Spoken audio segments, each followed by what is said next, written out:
Well, as you can see, we are once again on the Fuji 23mm f1.4R lens with my look. Where's my microphone? Where's my microphone? So, as you can see, we are once again on this Fuji 23mm 1.4R lens with my lovely Australian kettle dog Hazel, and we will check out today. I've got some lenses that I can mount or adapt on the Fuji system, and we will check out today how these look. So bear with me, and let's start with the first lens. Okay. Come baby, come. Right now we have a lens that you have seen already, and this is the 23mm f1.4R lens. And as usual, the autofocus is reliable, I believe. I made a video a few hours ago with the Sony a7S with all the lenses I got for that system. It didn't even hunt. It didn't even try to focus.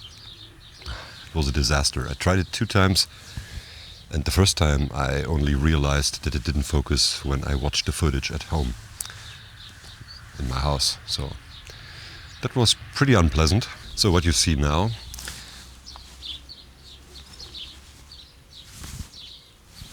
is reliable autofocus of the Fuji XT3. This camera will accompany us through all these lenses.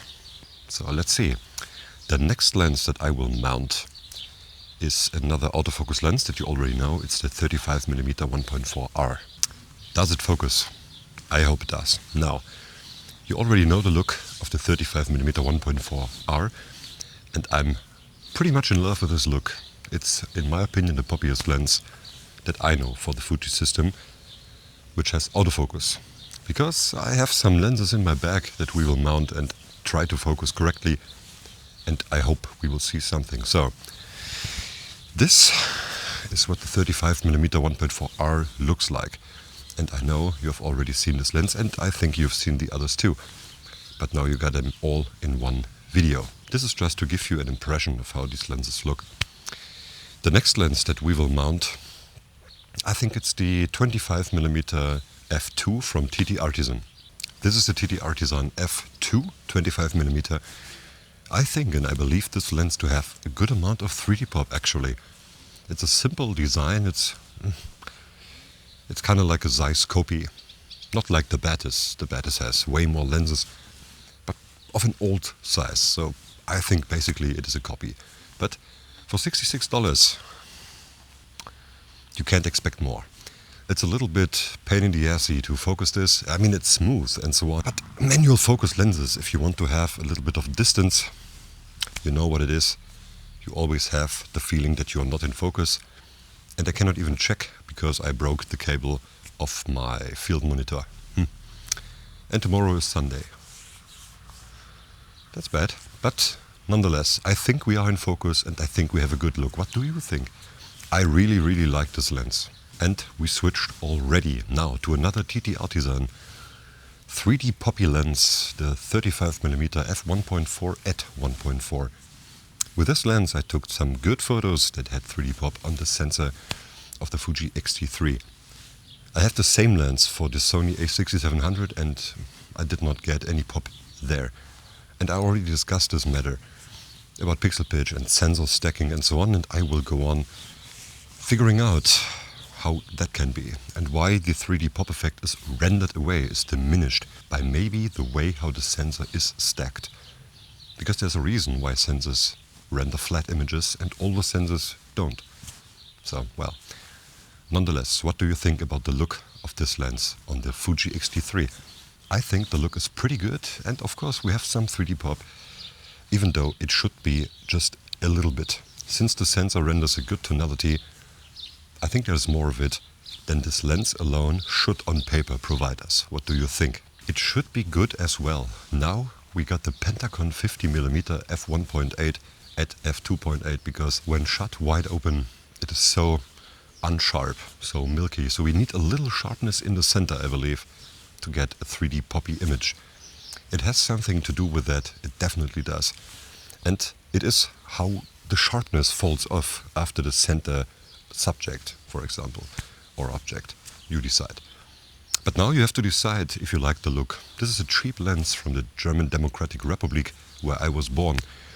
And this lens is on eBay maybe for $20 or $25. And I think it is worth it. It's also a Zeiss Tessar design, a copy. But do not forget, the original Carl Zeiss Jena comes from Germany. It comes from Jena. That's a city in Thüringen in Germany. So it's not really a copy. It's, well, let's say a daughter, maybe out of the marriage, for example. So how do you like the look? The next lens that we will check out is the Helios. Why not? The Helios 44-2.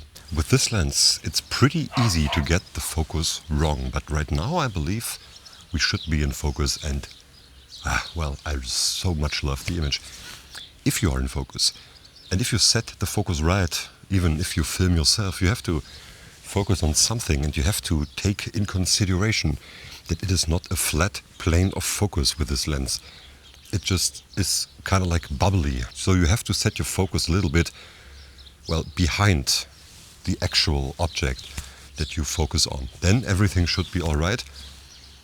Well, telling you this, I might not be in focus, but I'm pretty sure I am. I use this lens so often.